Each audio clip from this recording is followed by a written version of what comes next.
పాత కేసులు ఏమైనా ఉన్నాయి మీ మీద అని అడిగారు.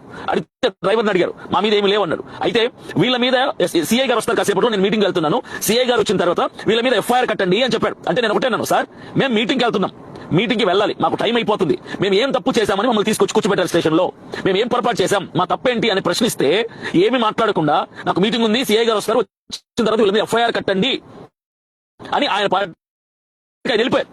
మేము అక్కడ కూర్చోన్నాం. అప్పటికే స్టీవెన్సన్ అన్న కాల్ చేశారు ఒక గంట క్రితమే.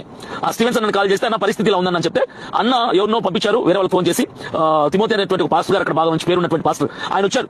ఆయన వచ్చిన తర్వాత అప్పుడు అక్కడ పోలీస్ స్టేషన్ లో ఉన్న వాళ్ళందరూ తో మాట్లాడిన తర్వాత సరే పంపించేస్తామని చెప్పారు.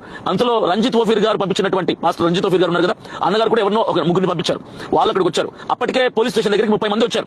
నంబూరు నుంచి, గుంటూరు దగ్గర నుంచి కొంతమంది 30 మంది వచ్చారు. అజయ్, ప్రత్యేకంగా నేను థ్యాంక్స్ చెప్పాల్సింది అజయ్ బాబు, పాస్టర్ అజయ్ బాబుకి థ్యాంక్స్ చెప్పాలి. పాస్టర్ అజయ్ బాబు లైవ్ పెట్టి ఇమీడియట్ గా మంగళగిరికి వెళ్ళండి, నేనే ఫోన్ చేశాను అజయ్ బాబు.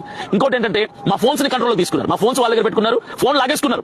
ఇక్కడ టోల్ ప్లాజా దగ్గర సిఐ గారు అన్పార్లమెంటరీ వర్డ్స్ వాడుతున్నప్పుడు మన వాళ్ళు వీడియో తీస్తుంటే ఫోన్ లాగేసుకున్నారు. ఆ పోలీస్ స్టేషన్కి వెళ్తే ఫోన్ తీసుకున్నారు, కార్ కీస్ తీసుకున్నారు, మమ్మల్ని అక్కడ కూర్చోబెట్టేశారు.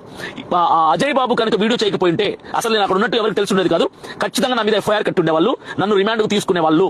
ఎందుకు ఇలా చేస్తున్నారో నాకు అర్థం కావట్లా. ఒక పాస్టర్ అని తెలుసు, ఆల్రెడీ పోలీస్ స్టేషన్ లో అక్కడ 2 కానిస్టేబుల్స్ నన్ను గుర్తుపట్టారు. పాస్టర్ గారు మీరు అభినయ దర్శన్ గారు కదా నన్ను గుర్తుపట్టి నాతో మాట్లాడారు.